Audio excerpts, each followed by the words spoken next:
What response does seeing human suffering demand of us?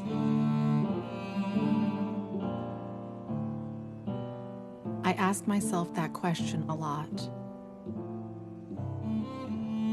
I've even made a career out of it as a filmmaker, documenting people in distress. I grew up watching my father struggle with mental illness. I was 17 when he took his own life.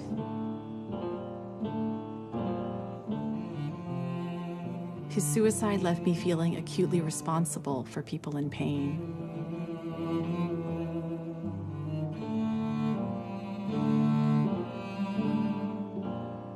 But most of the time, I simply felt powerless. I'd been struggling with that feeling for years when I read this line. Attention is the rarest and purest form of generosity.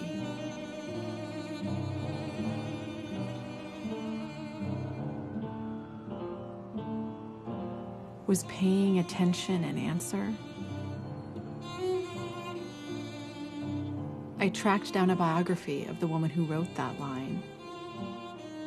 Her name was SImone Weil.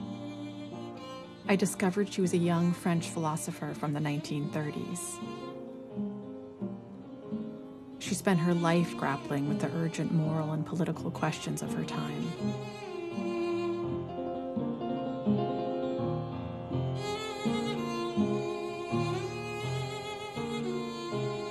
Years after she died, Albert Camus meditated in her room before going to Stockholm to receive the Nobel Prize. He describes SImone Weil as the only great spirit of our time. How did she pay attention?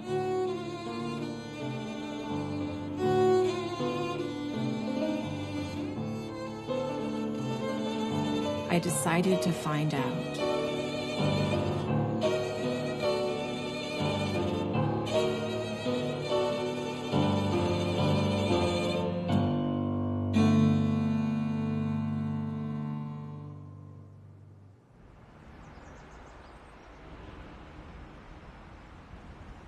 This is as close as I could get to SImone Weil when I started this film.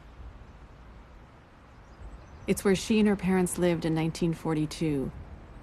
They were Jews and had come to New York City to escape Nazi persecution in France. 4 months after they arrived, Weil returned to Europe to work for the Free French government in London. These were her parting words to her parents. If I had several lives, I would have devoted one of them to you, but I have only one life. 10 months later, she was dead.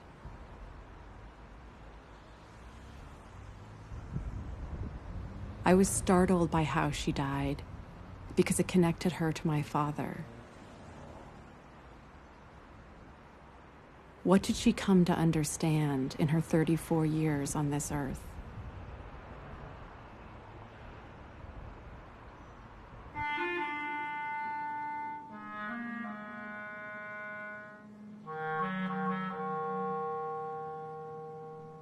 I resolved to read as much of her work as I can, but it is daunting because she left behind the equivalent of 16 volumes this thick. Most of it was published after her death. She wrote about revolutionary politics, working conditions, and ancient Greece. About religion, human oppression, and war. La vérité est trop dangereuse à toucher. C'est un explosif.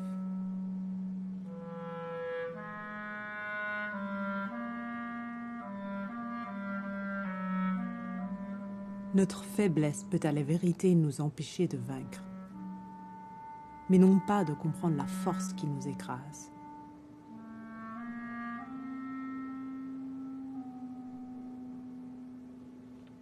Les malheureux n'ont pas besoin d'autre chose en ce monde que d'hommes capables de faire attention à eux.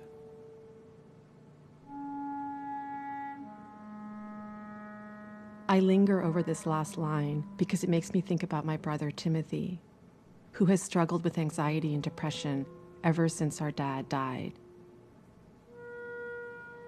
Timothy is my older brother, but his depression means it's been hard for him to act like one. Instead, I often feel responsible for him.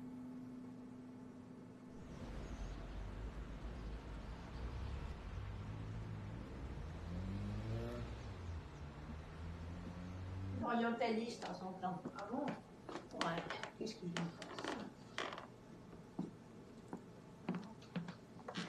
Attendez, vous allez bien manger un petit gâteau. I can only find a few people left who knew Simone Weil. Jean Duchamp was a high school student when Weil taught her philosophy in the 1930s. Elle a commencé par nous dire je vous interdis d'avoir un livre de philosophie. C'est moi qui vous donnerai tout. Vous prendrez mes cours et ça vous suffira. Donc je n'ai aucun livre de philosophie, j'ai jamais eu un livre. Et elle arrivait avec Homère, Platon, Goethe, etc. dans le texte.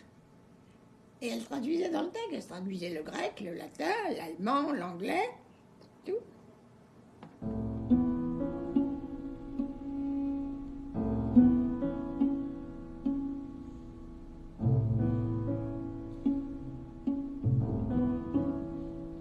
During the First World War, at the age of 6, she stopped eating sugar in an act of solidarity with the soldiers on the front line who had none.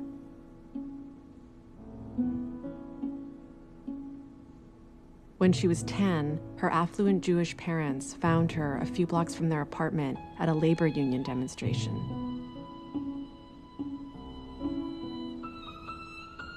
At 25, she quit her teaching job to go work in a factory. Et alors nous sommes allés visiter les usines avec Simone et toute la classe. Et alors à l'époque, je me souviens qu'elle avait demandé si elle pouvait voir les fiches de paye des ingénieurs, du patron. Elle trouvait que, je sais pas, que les patrons gagnaient trop d'argent et puis que les ouvriers n'en avaient pas assez. Elle avait la doctrine communiste, quoi. À partir de l'eau, alors, si vous voulez de l'eau. Do you feel like her work has influenced you in any way? Il y a des tas de choses, moi, qui m'en viennent comme ça parfois.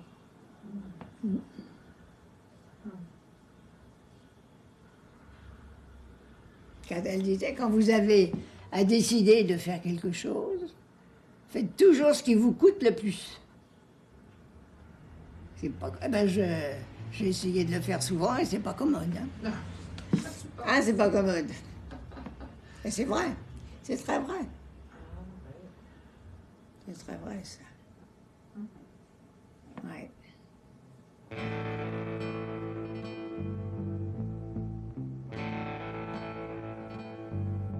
Always do what will cost you the most.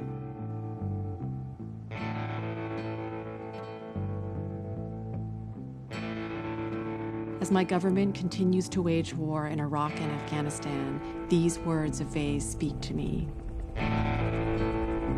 Not to be an accomplice, not to lie, not to remain blind.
And for how long have you been working on it? Depuis 20 ans, peut-être même plus, 25 ans. Et je ne suis pas sûre de pouvoir être là jusqu'au bout. Il faudra que je passe la main, probablement.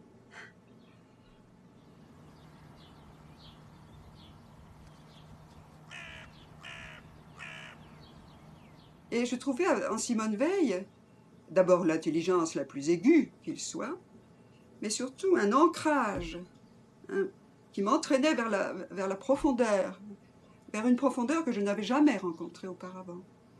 L'alliance, si vous voulez, entre l'intellect, le plus exigeant qui soit, et le cœur.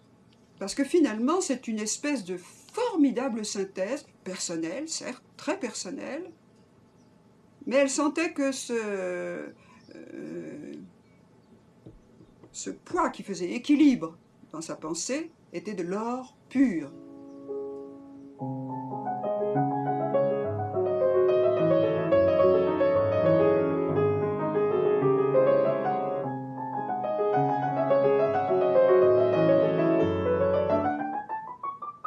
Elle oblige chacun à reconsidérer sa vie, sa pensée, les principes qui guident une vie et une pensée. Donc on ne sort jamais indemne de cette lecture.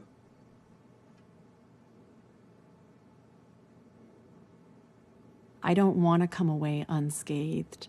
I want her words and her deeds to affect me. I want to understand what paying attention requires. Because my father's death taught me that if I don't pay attention, someone might die.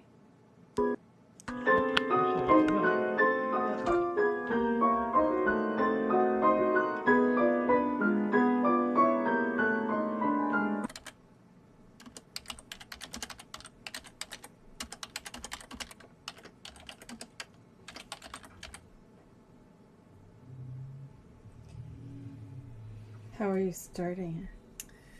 I'm starting with a question that has been with me throughout the day, and that is, how long have I been so at ease when other human beings in the world are suffering?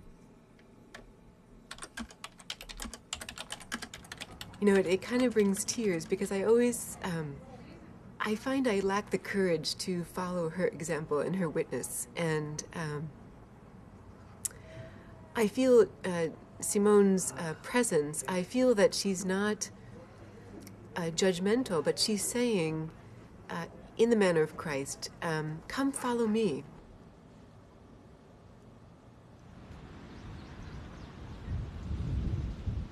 What does it mean to follow Simone Weil? She never wanted to talk about. She wanted to be part of what she was talking about. And she could only do it if she participated in it.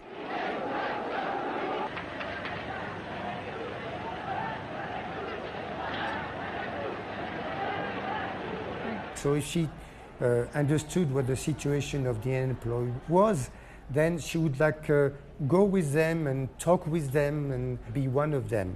And if she believed that they didn't have enough wood to heat themselves, she would just forbid heat in her own house in order to feel what it is to be an unemployed, even when she was not in the street.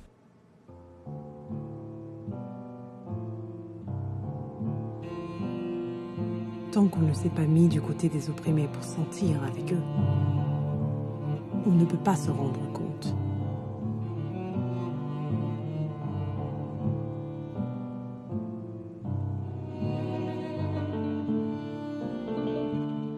In 1931, Weil expressed outrage at France's celebration of its empire at the Colonial Exposition in Paris.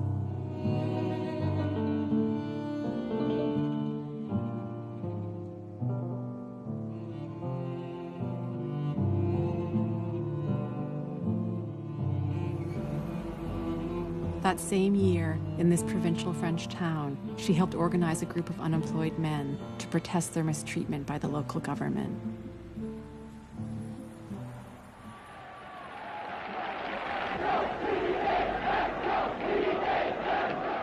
She almost lost her teaching job because of the incident.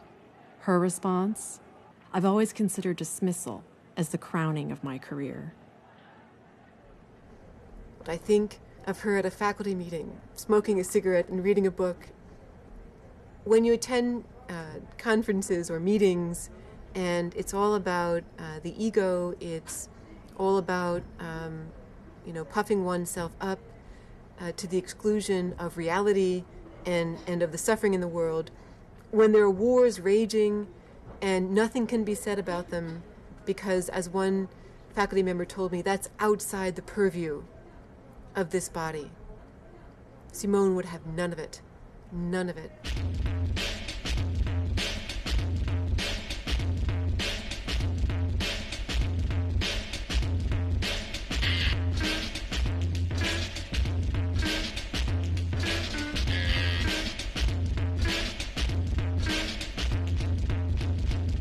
My older brother Timothy is an activist, music journalist, and Black Studies scholar. Growing up with him primed me to be drawn to Simone Weil.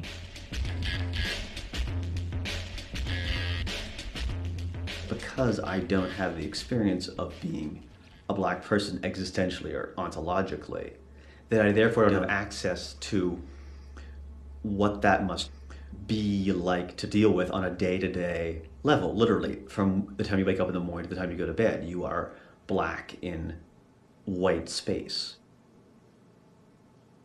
There's a sense of incomprehension on other people's parts that you realize brings in the real divide, or the sort of the fissure, the gulf that exists forever between that person and you in terms of what they've been through. Put it this way, I mean, what it comes down to is this. I don't think anyone could have prevented Dad from committing suicide. I just don't think any intervention by anyone could have prevented that from taking place, short of him being institutionalized and prevented from actually committing the act, you know? I have a harder time believing his death was inevitable. Isn't there always something else that can be done? Timothy helps me research Simone Weil, and he emails me the quotations that ring true to him. Ce qu'un pays appelle intérêt économique vital, ce n'est pas ce qui permet à ses citoyens de vivre, c'est ce qui lui permet de faire la guerre.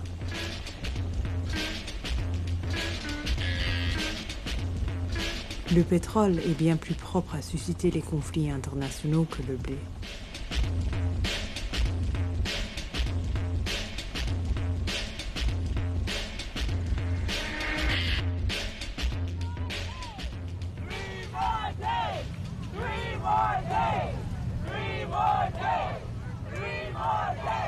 Inspired by Timothy and Simone Weil, I volunteered with a group that wanted to document and ensure that this time everyone's vote would get counted in the U.S. presidential election.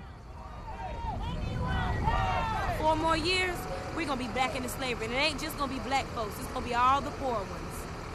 And they sent me over here. They told me I had to come over here. And what happened when you came over here? They told me I have to go over here. I mean, I voted 3 years. I never had this problem before, you know. I never requested no absentee ballot. I never early voted. Now they say I voted. I never voted. I went and tried to vote, but my name wasn't there. Request the provisional ballot. Weil herself never voted. Women didn't get the right to vote in France until after she died. 60 years later, the electoral politics I was witnessing in the United States felt like a sham.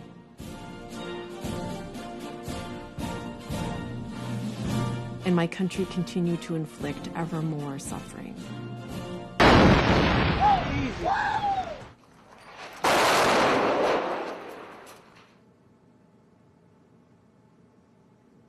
A familiar feeling of impotence settled over me. Simply paying attention felt like a woefully inadequate response.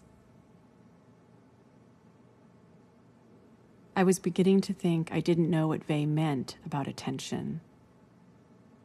Les immeubles sont immenses et s'en oublient d'être modestes. Ils parlent, ils s'inventent, ils se ruinent en promesses. La vérité passe en procès, mais l'oubli la protège. Tous font croire qu'ils la possèdent. Y a de plus en plus de pauvres, mais les riches sont mauvaises. Y a de plus en plus de What is happening here in the banlieue and now in other towns is raising some uncomfortable questions for France about integration, about how deep the racial divide is, about why a generation of young immigrant men is so angry.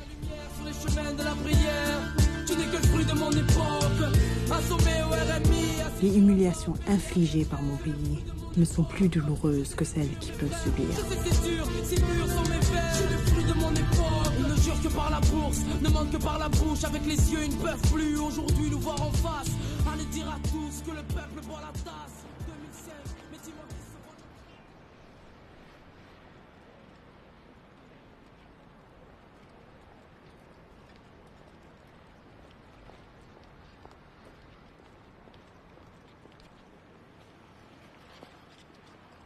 I arrive in Paris on a research trip a few days after the unrest subsides. Weil would have gone out to the worst-hit areas, but I don't. Turning my attention to the past feels easier.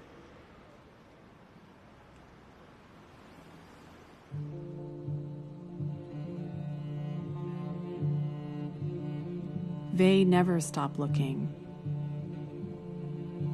All I feel capable of is focusing on her.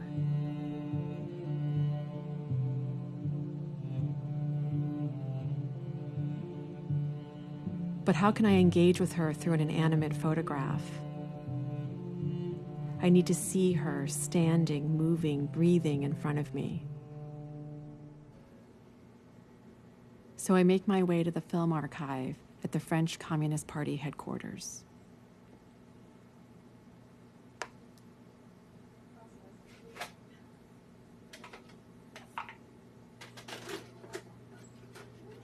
I know the archive doesn't have any catalog shots of her, but what if she was there, standing in a crowd as the camera panned by? I'm convinced that even a fleeting glimpse will help me get closer to her.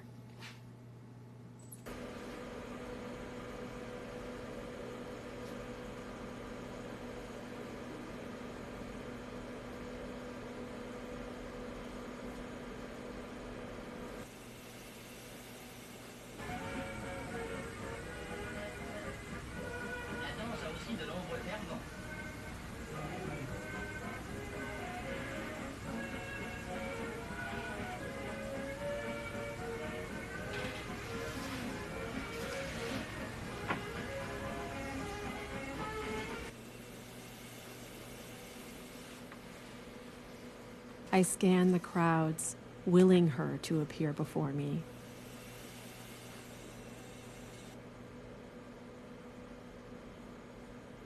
It's as if I believe that by finding her image, I'll be able to bring her back to life. That somehow she'll be in the room with me.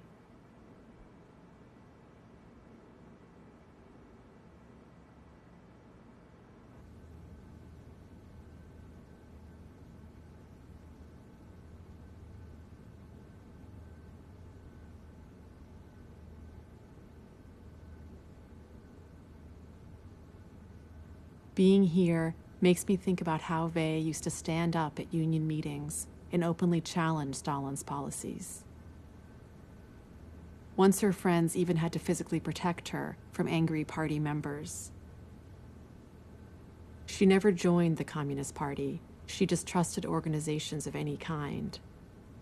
But still, in the early 1930s, she seemed deeply involved with finding political solutions to human oppression.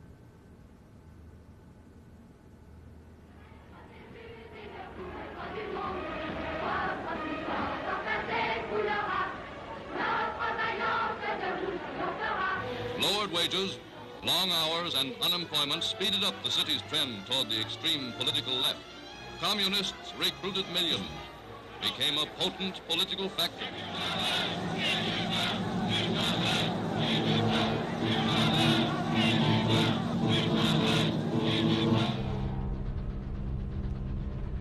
In her early 20s, she used to travel long distances each week to teach political economy in French to trade union members.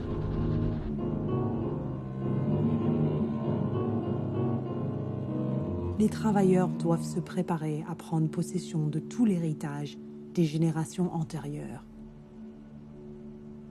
Cette prise de possession, c'est la révolution elle-même.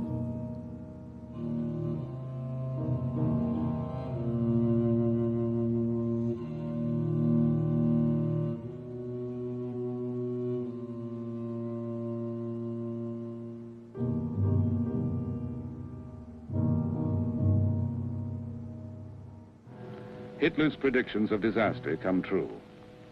Dependent on Allied loans, Germany's economy collapses when depression strikes the Western powers. And then in 1932, she went to Berlin to see for herself how the communists were faring against the Nazi Party.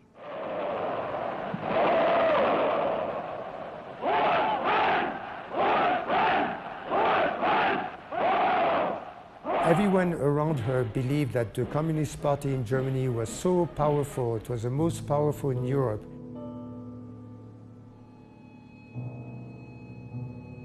But this is what she saw. Mon impression jusqu'ici est que les ouvriers allemands sont incapables de lutter.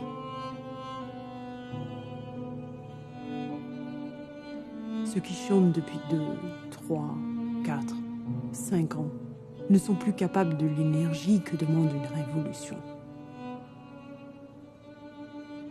Des jeunes gens qui n'ont jamais travaillé, là des reproches de leurs parents, se tuent ou s'en vont vagabonder ou se démoralisent complètement.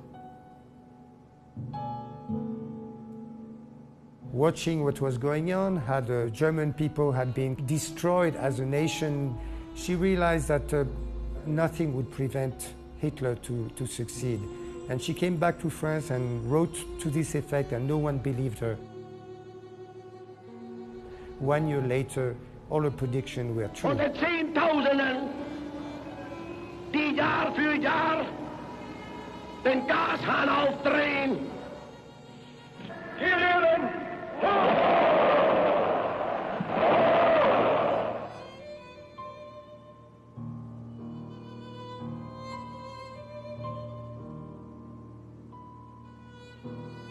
Elle a compris où gisait la folie des hommes. Et ce n'était pas simplement la folie telle que l'a jugeait Marx, à savoir la folie de l'exploitant sur l'exploité, mais c'était aussi la folie propre à l'humanité, c'était cette folie de la course au pouvoir.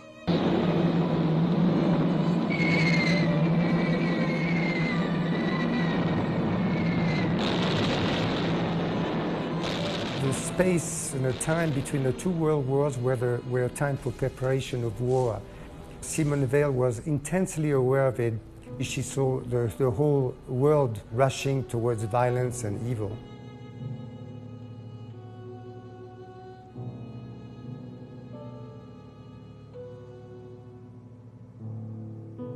La force, c'est ce qui fait de quiconque lui est soumis une chose.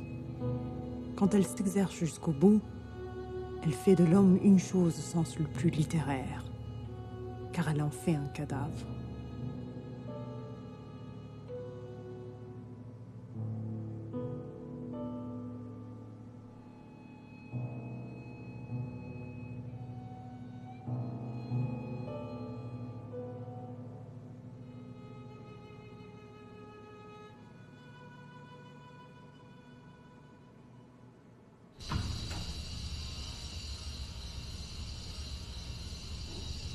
When I can't find moving images of Weil, I start looking for her in the present day. I begin with her niece, Sylvie Weil, who I'm told looks uncannily like her. So this is her childhood letters. And then here is a nice large photo of her as a teacher.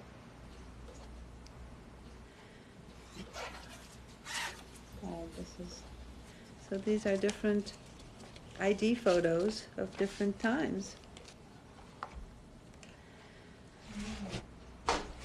He looks sad in this photo, and it's not clear to me why. He adored his daughter. It was towards the end of the war, and he got very, very miserable during First World War. He treated soldiers who had typhoid, and he realized that they were given treatments that were not going to save them. Anyway, he got extremely depressed. This is Camus in my grandmother's study. Camus came to visit my grandmother rather often. My father gave a rather macho image of my aunt, and so I imagined her as even more powerful somehow that she might have been in her presence. I had the image of somebody who was just like my father, except happened to be a young woman. I'd be curious to know more about how you reacted to her influence. It was not so much her intellectual superiority that I was sensitive to, is that I was appalled by her moral superiority. And there again, there was no way I could catch up, because the other part of me didn't want to catch up at all. The other part of me wanted to be Brigitte Bardot. I mean, I went through years of absolutely wanting to be blonde with an upturned nose, a large chest, and a blonde ponytail. And so it was a bit of a struggle having Simone Weil on one side and Brigitte Bardot on the other. I admire my aunt for everything she did, but it's not my path at all. I never wanted to imitate her life.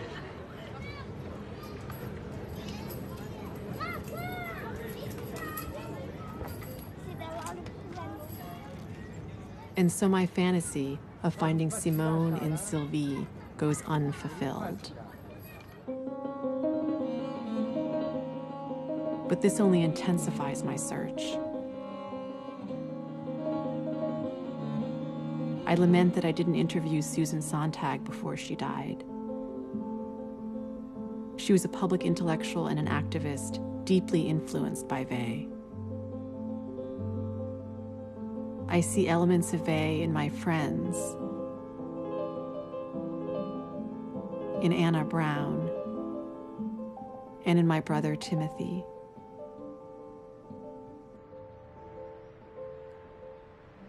Quite simply, I try to conjure her up everywhere, in people and in places.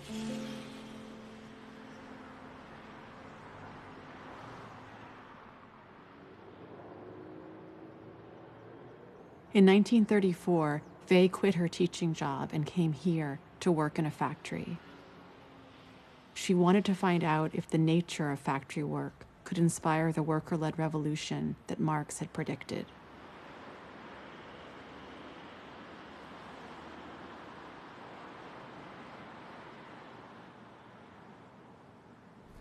She wanted to become a worker in an assembly line.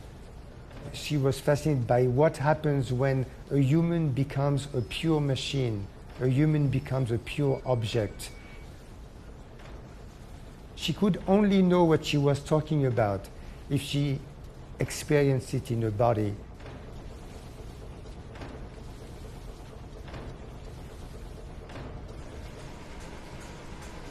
In her writings about that time, she begins with a utopian vision of factory work. Des roues qui tournent, des morceaux sur le métal.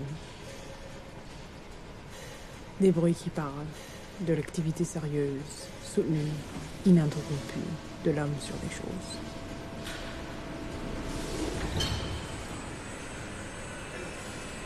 Les courroies de transmission, là où il y en a, permettent de boire par les yeux cette unité de rythme que tout le corps ressent par les bruits et par la légère vibration de toutes les choses.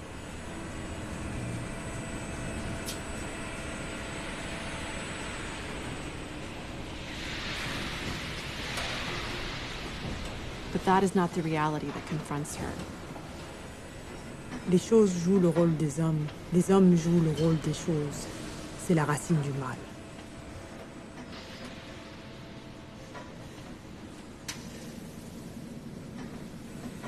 Tu es là pour plier, tout subir et te taire.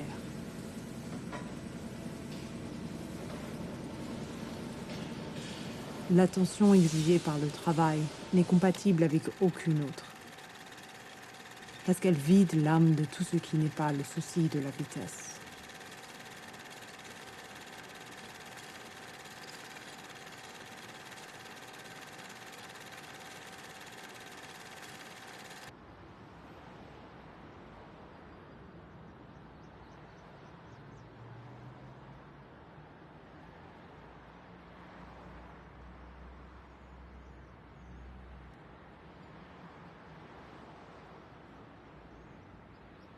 étant en usine, confondue aux yeux de tout et à mes propres yeux avec la masse anonyme.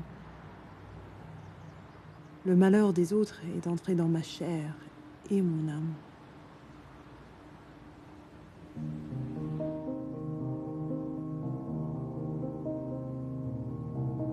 Ce que j'ai subi là m'a marqué d'une manière si durable, aujourd'hui encore. Lorsqu'un être humain me parle sans brutalité, je ne peux pas m'empêcher d'avoir l'impression qu'il doit y avoir erreur. Depuis, je me suis toujours regardée comme une esclave. And so Weil concludes, oppression that is clearly inexorable and invincible does not give rise to revolt, but to submission.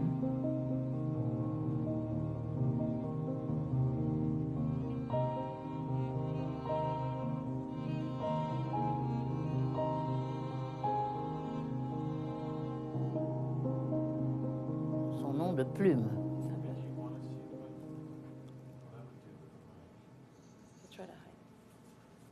Faut que je me taise? After 2 years of asking, Simone Weil's first cousin agrees to meet me. She grew up with Weil, and to be in the room with her feels as close as I'll ever get to Simone. Est-ce que c'est votre premier entretien au sujet de Simone Weil? Ah oui. C'est la première fois. Oui, oui, oui. Question, d'accord. It's the first time. Et probablement le dernier. Ne serait-ce que l'entrée en usine à cette époque. Parce que c'était un acte qui, dans son milieu, était tout à fait bizarre. Autant elle était intelligente et capable de raisonnement philosophique remarquable, autant elle était maladroite de ses mains. Elle voulait manger comme les ouvriers. Et on lui faisait croire que la nourriture qu'elle mangeait était la même que celle des ouvriers. Mais il était évident que quand elle serait livrée à elle-même, elle n'aurait pas cette espèce de contrepoids, un peu faux mais bien utile. You said earlier that she felt privileged. Was there guilt about her social status in relationship to the workers? Oui, mais ça n'explique pas, je serais la première à le dire, pourquoi cette culpabilité. Oui. Je serais la première à dire que je ne comprends pas pourquoi une culpabilité pareille. Moi qui étais née dans le même milieu, après tout, nous n'étions pas non plus nés dans l'or et dans la soie. C'était pas du tout un milieu richissime. C'était des bons bourgeois. Elle est peut-être, comment dire, un peu obsédée par la souffrance. Je pense, quand même, oui, oui. Et probablement, et même à l'excès, en réalité, parce qu'elle a probablement imaginé les ouvriers souffrant plus qu'ils ne souffraient véritablement. Raymond didn't seem to appreciate the Weil I was so drawn to. What I really want is to talk to Weil directly. So I decide to do an experiment. After all, Weil herself wrote, "Truth is not discovered by proofs, but by exploration. It is always experimental."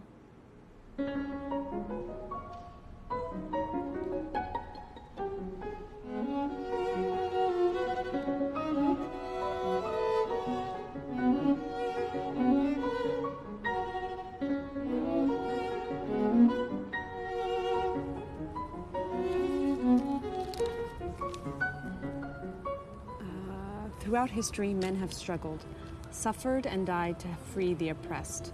Their efforts, when they did not remain sterile, have never led to anything except the replacing of one oppressive regime by another.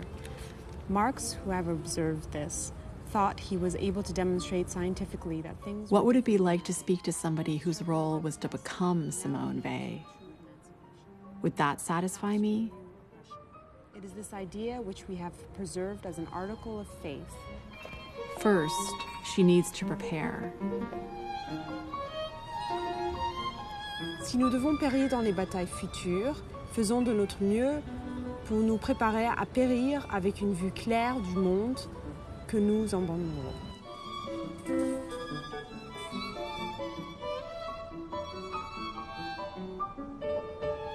She must have been a very strong individual to be always alone. I think she was very alone. I rent office space in what used to be a canning factory. Now it feels like the perfect place to situate Simone.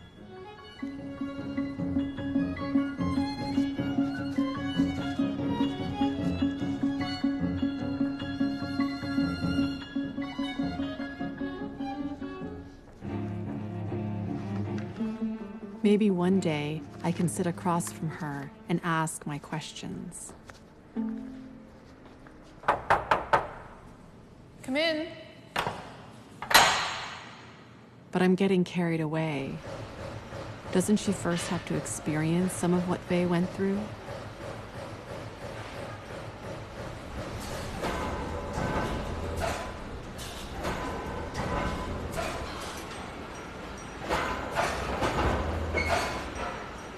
When she talks about a woman who's working and her hair gets caught in one of the machines and a huge chunk of hair is cut out and there's a gaping wound, and this woman is expected to be back at work in a few hours. And Simone asks, will you see this woman as human, as someone who suffers because of the way that you've created your machines, your economic systems, your craving for profit?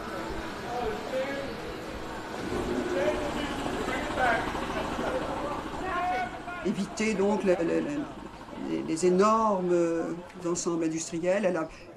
Elle a plaidé pour que l'on favorise les petites unités qui permettent de rester humaines, où l'on peut se connaître entre soi et où chacun peut comprendre de quoi il s'agit et connaître le travail de l'autre.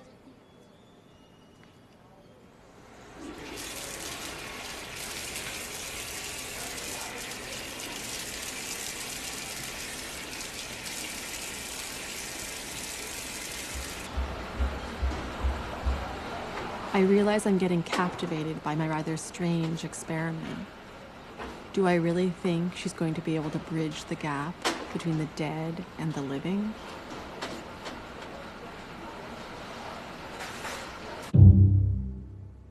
Simone Weil realized that how could workers ever be able to imagine a better world if they didn't have time to think?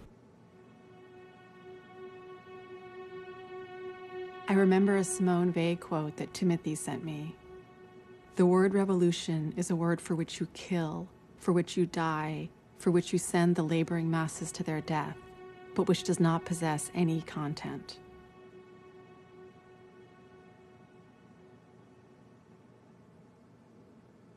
She realized that every revolution would be crushed in blood, and that nothing could be expected from this way of dealing with politics. And so she became much more realistic in that respect. She didn't renounce Marxism as a tool, she renounced communism.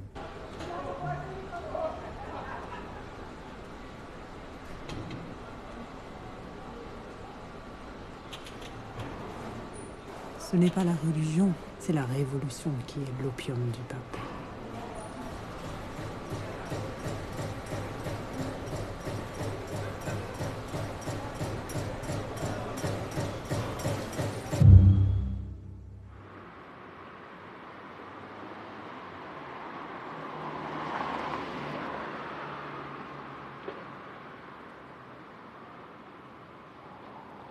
Weil voiced her disillusionment with communism to one of its primary architects, Leon Trotsky. He was staying with the Weils in this apartment building where Weil regularly provided political exiles a safe place to sleep and to hold meetings. Trotsky accused her of being counter-revolutionary. Why, he asked her, do you have doubts about everything?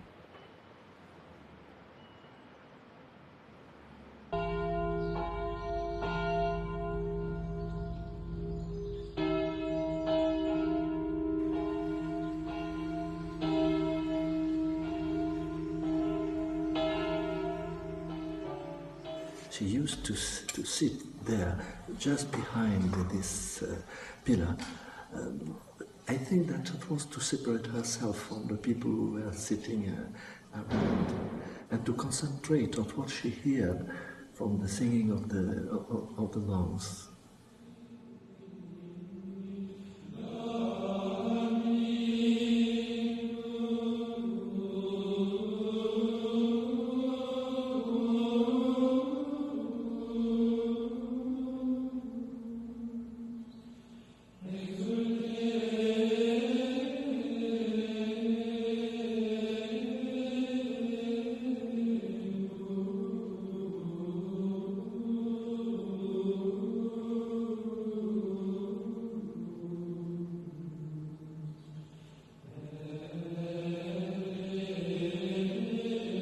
J'avais des maux de tête intenses.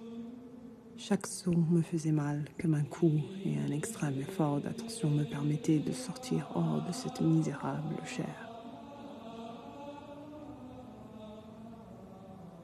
De la laisser souffrir seule, tassée dans son coin, et de trouver une joie pure et parfaite dans la beauté inouïe du chant et des paroles.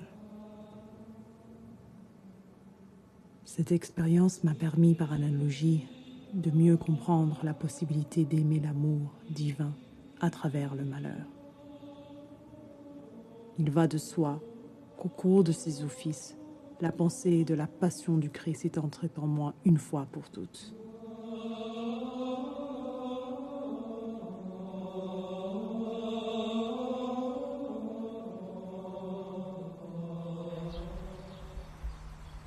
In 1935, Simone Weil had her first mystical experience soon after leaving the Renault factory.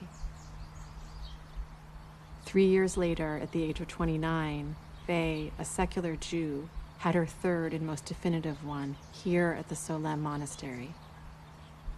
She was brought up in an atheist family. Her brother was completely atheist, and she went to the state schools in France, which were absolutely against any religion.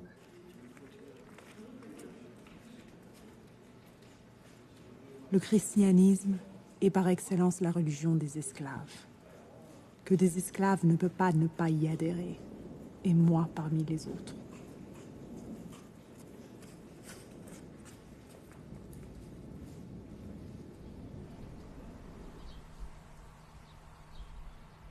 I'm not a religious person and can't help but feel betrayed by Weil's turn towards God. Did this mean she was giving up on political struggle altogether?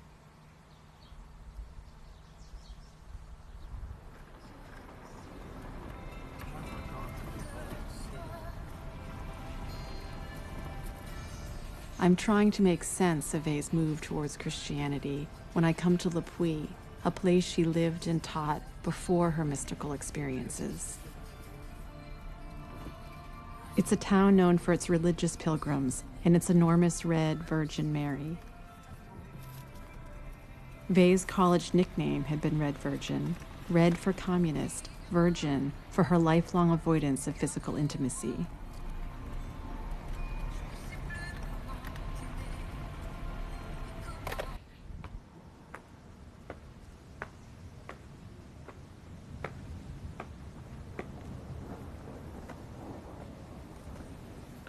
Was faith her last bulwark against existential loneliness?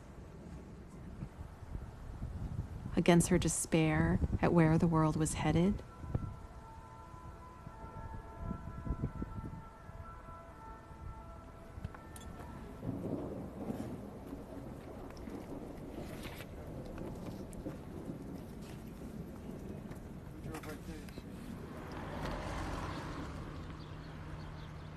Elle a vécu plus vite que quiconque.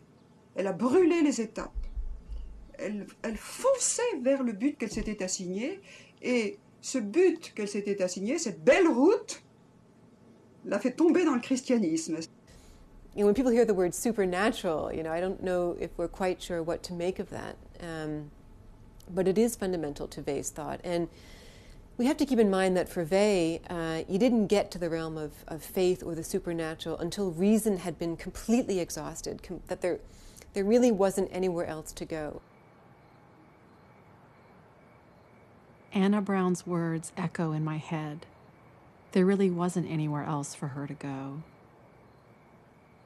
Would Weil find some solace in her faith?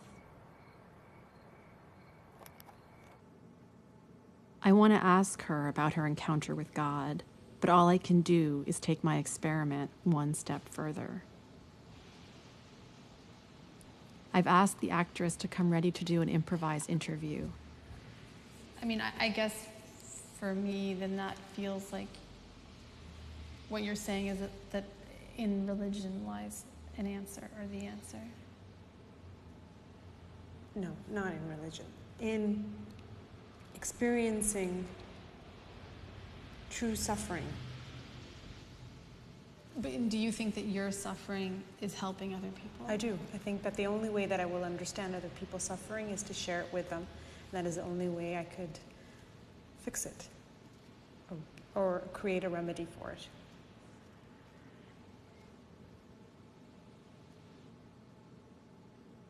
It sounded like something Weil might have said. But what if you can't find a remedy for it? Weil was looking for a remedy on a global scale, but what was starting to feel most urgent to me was my own brother Timothy's worsening anxiety.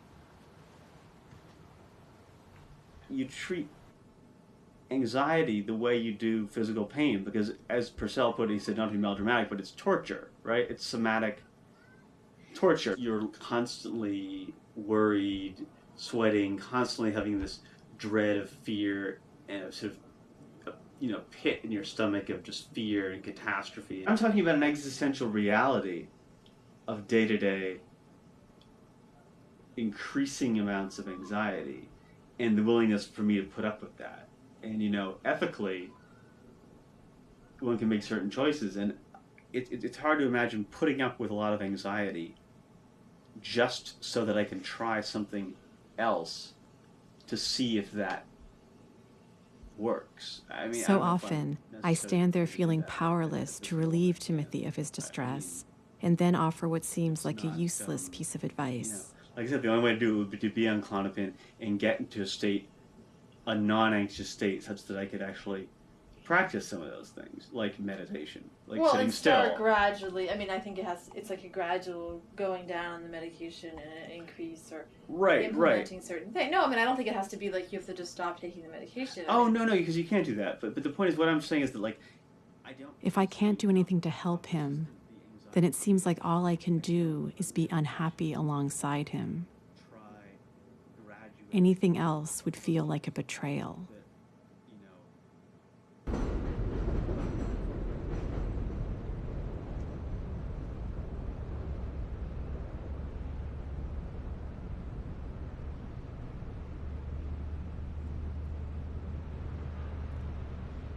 Simone Weil was a pacifist, but she believed that if war could not be prevented, she should share in the hardship of her comrades. So in 1936, she enlisted with a group fighting against Franco's fascists in the Spanish Civil War.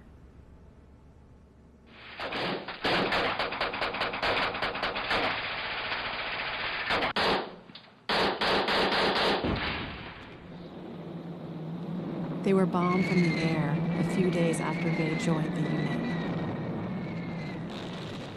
On revient à ses places respectives, se planquer. Je m'étends sur le dos. Je regarde les feuilles. Le ciel bleu. Un jour très beau. S'ils me prennent, ils me tueront. Mais c'est mérité. Les nôtres ont versé assez de sang. Je suis moralement complice.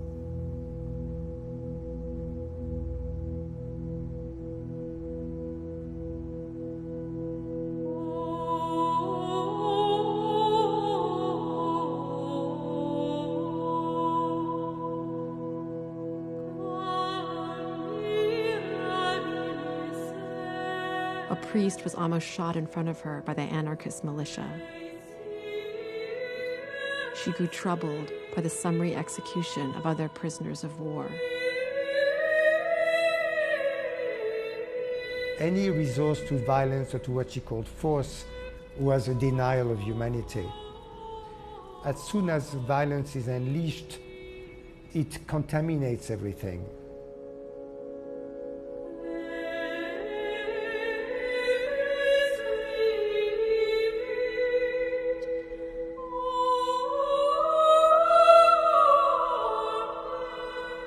When a friend asked her afterward if she'd been willing to use her gun, she replied, "Fortunately, I am so nearsighted, I don't run the risk of killing anyone, even when I shoot at them."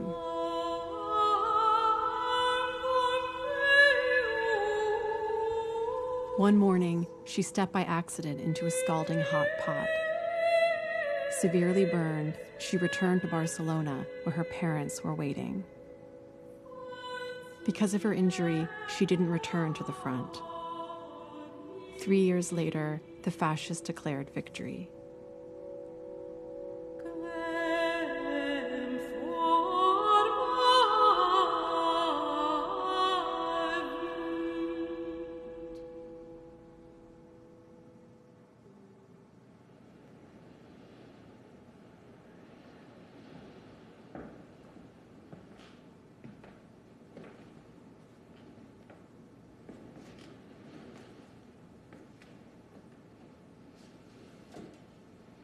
In the late 30s, Wei's migraines were getting worse. Un moment est venu où j'ai cru être menacée par l'épuisement et l'aggravation de la douleur. Que pendant plusieurs semaines, je me suis demandé avec angoisse si mourir n'était pas pour moi le plus impérieux des devoirs. Quoiqu'il me parût affreux que ma vie dût se terminer dans l'horreur, seule une résolution de mort conditionnelle et à terme m'a rendu la sérénité.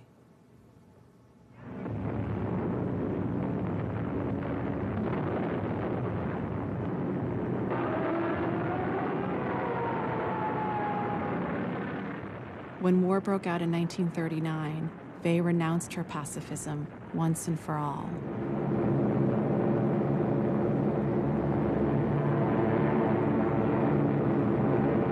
She proposed a plan to parachute troops and arms into Czechoslovakia to help overthrow the German occupation. She insisted that she must be allowed to go on the first mission. It may be that the work of witness brings one to the battlefields of the world, brings one to the refugee camps of the world, as I had experienced this past summer in Palestine and Israel. And there, finally, you just have to walk the walk and come what may. She wanted to be able to be in a position to experience what was happening in its excessive level in order to really grasp what the situation was about. She didn't want to survive, she wanted to understand.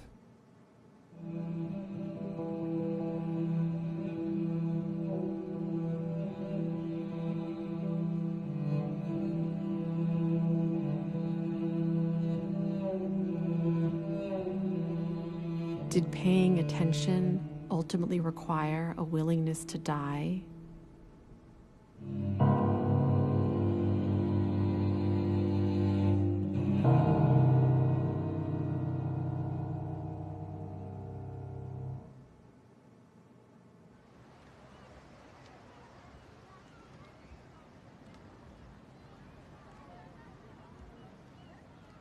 When Hitler invaded Paris in 1940, Simone and her parents fled to southern France. It's here, where she helped bring in the grape harvest, that I get a glimpse of a happier Simone.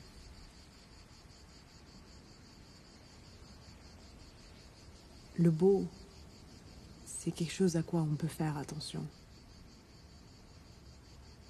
En tout ce qui suscite chez nous le sentiment pur et authentique du beau, il y a réellement présence de Dieu.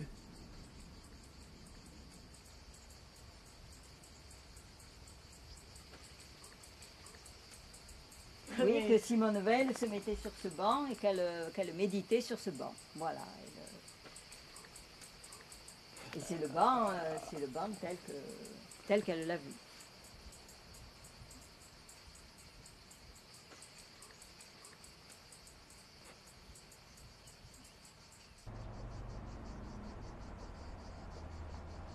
Then I discover that during the harvest, her sandals bit into her feet and made them bleed.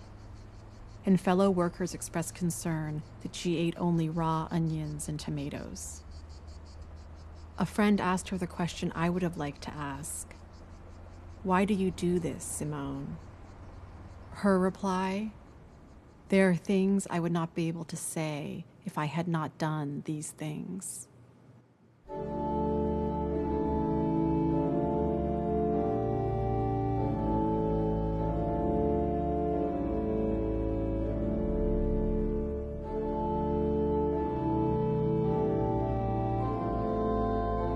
She began reciting the Lord's Prayer in Greek every morning.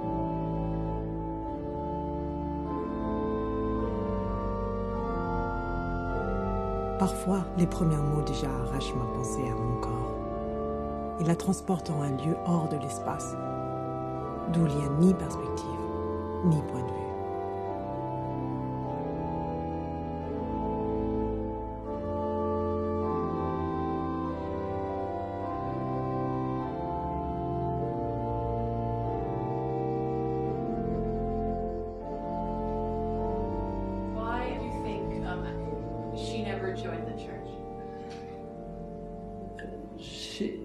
Because she was loving everything, and for her, all religions, all systems are to be known and loved, and you have no right to reject one of them. So she could not choose. To choose would be a lie.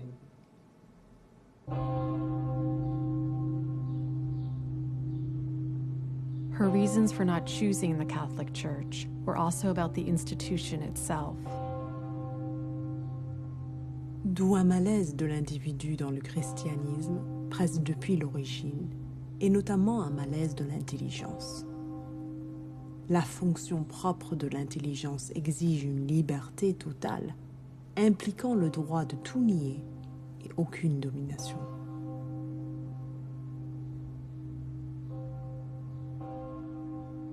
Après la chute de l'Empire romain, qui était totalitaire, c'est l'Église qui, la première, a établi en Europe une ébauche de totalitarisme.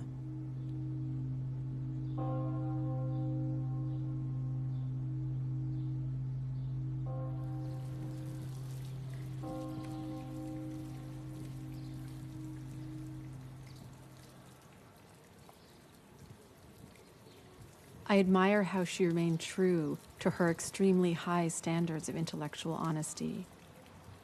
But if politics and religion are suspect, where is she leading me?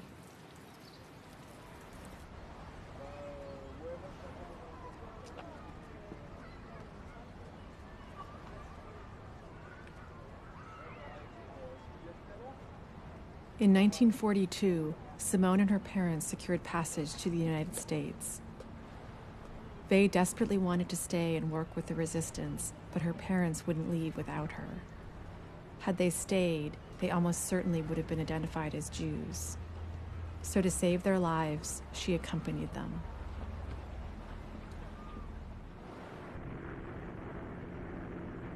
She returned to Europe 4 months later to work for the Free French government in London. She wanted to implement her frontline nursing plan, where a small group of women willing to sacrifice their lives would treat wounded soldiers in the midst of combat.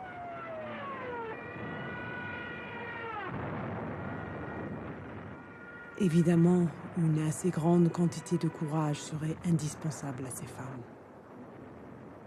Un courage qui n'est pas échauffé par la volonté de tuer, qui au point du plus grand péril soutient le spectacle prolongé des blessures et des agonies.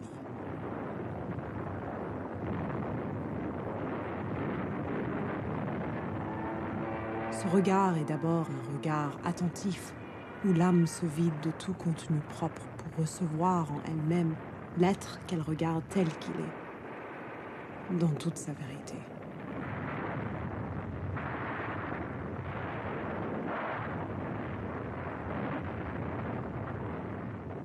She volunteered herself for the first mission. When the plan was presented to Charles de Gaulle, he exclaimed, "But she's mad."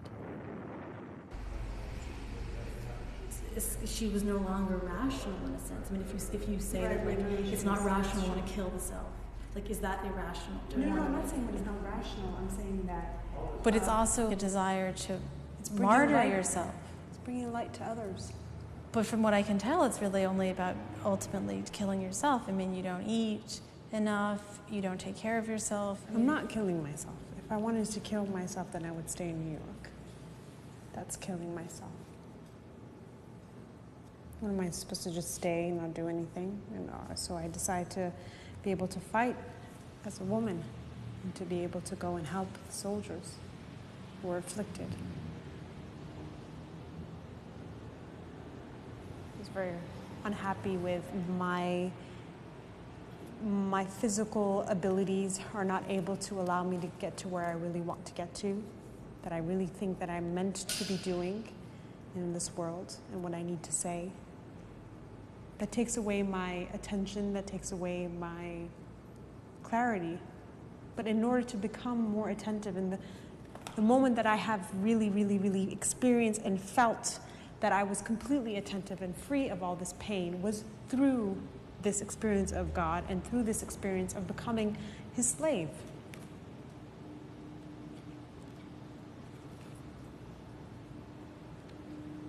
And that is where the truth is.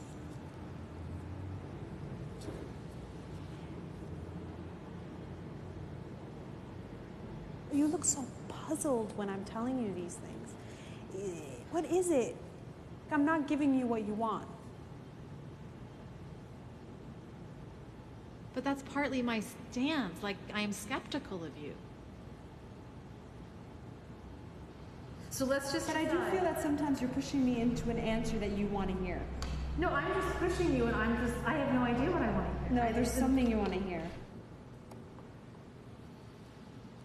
Or was there something I wanted to say? I'm looking at her as if I'm in love. And when you love someone, you don't want them to die. Was this whole experiment about me wanting to say to her, I don't want you to die?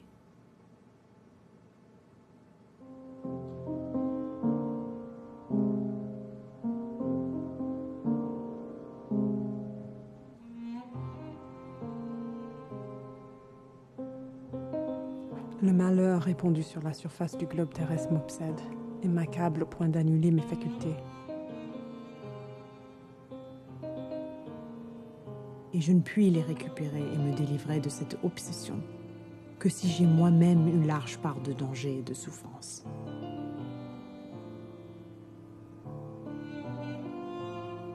Qui me préserverait d'être stérilement consumé par le chagrin.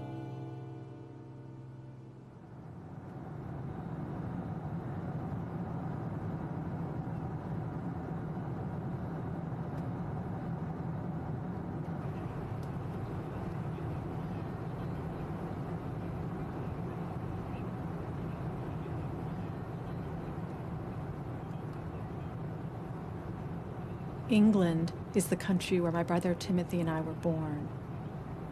It's where my father grew up, and it's where he's buried. The Nazis started bombing England when he was 8. But it wasn't a bomb that killed Simone Weil. In April 1943, she was found unconscious in her rented room in London. Soon after, she was diagnosed with tuberculosis. The only cure was to eat and sleep, but she refused to eat more than the rations afforded her fellow countrymen in occupied France.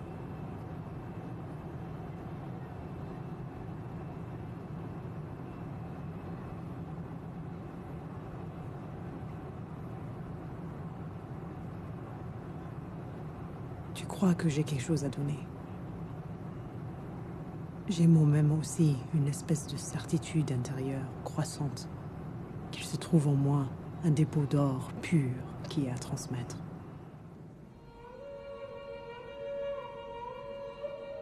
Seulement l'expérience me persuade de plus en plus qu'il n'y a personne pour le recevoir.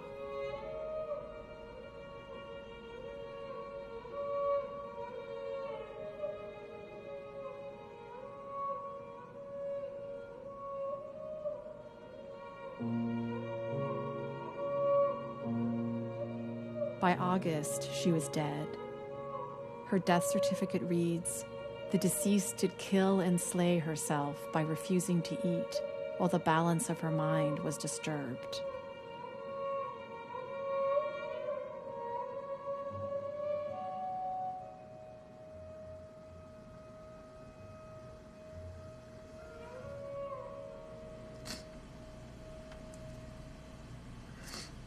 It's kind of like this philosophical dead end.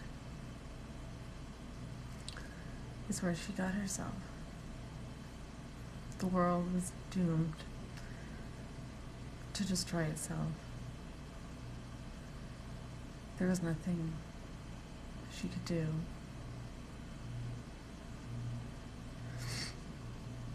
You know, as Camus says, the only real philosophical question is whether one should commit suicide or not.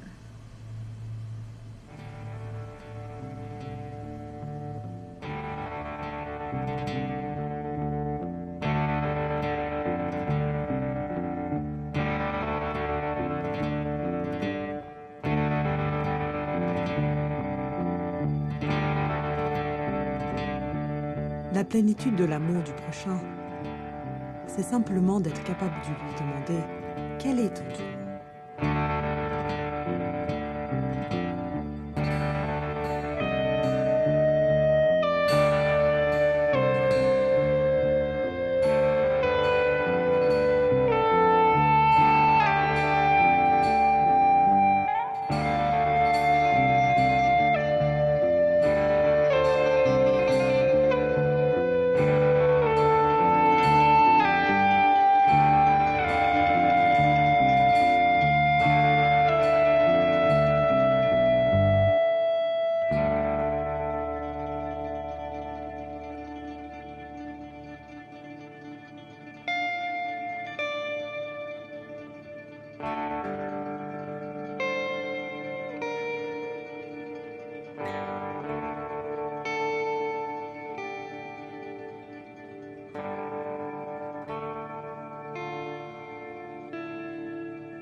As I'm editing this film, I receive news that Timothy is dead. Like Simone's death, his was an ambiguous suicide.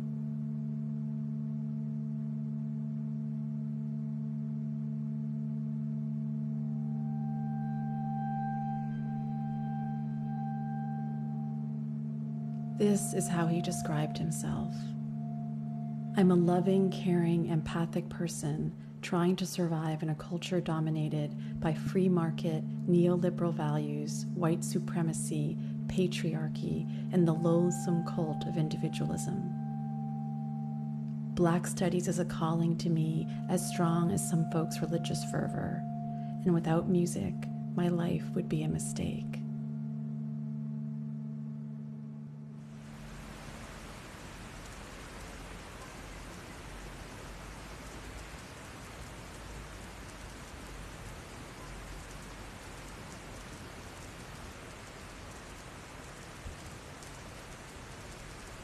Faye's words speak to me with a heart-wrenching truth. The capacity to give one's attention to a sufferer is a very rare and difficult thing. It is almost a miracle. It is a miracle. All I can do is wonder if it was more attention that he needed and less advice.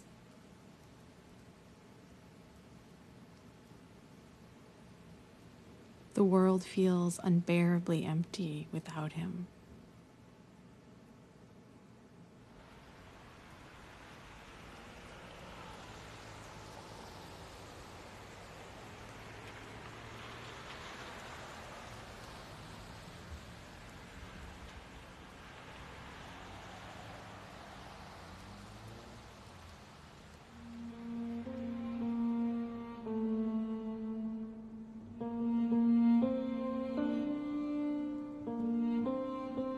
Simone Weil had no limits when it came to feeling responsible for other people. But the logic of her position was death. In confronting her, I have had to define my own limits.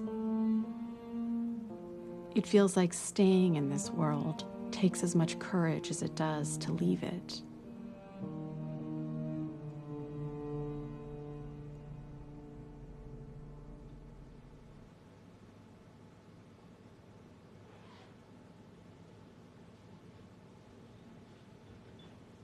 I grieve my brother's death and struggle to make sense of Simone's legacy in the here and now. The question that she posed remains: how do we know and understand other people without walking in their shoes? How else is compassion born and injustice decried?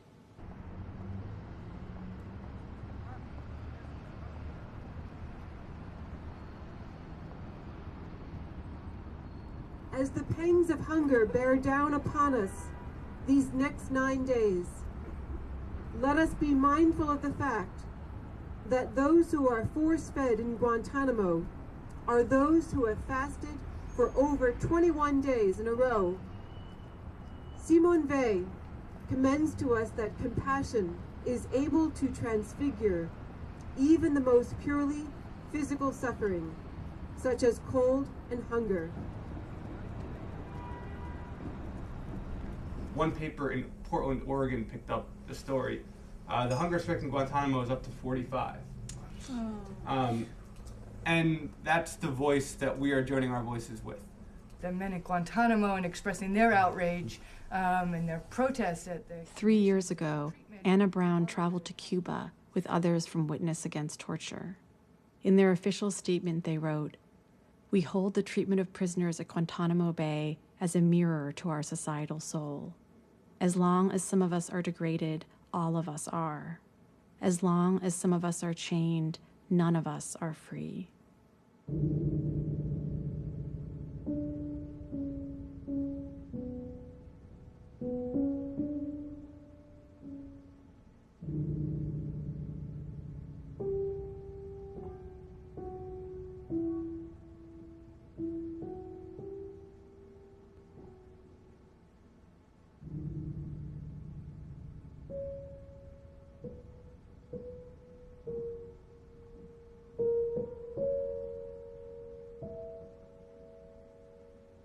Deux prisonniers dans des cachots voisins, qui communiquent par les coups frappés contre le mur. Le mur est ce qui les sépare, mais aussi ce qui leur permet de communiquer. Ainsi, nous et Dieu. Toute séparation est un lien.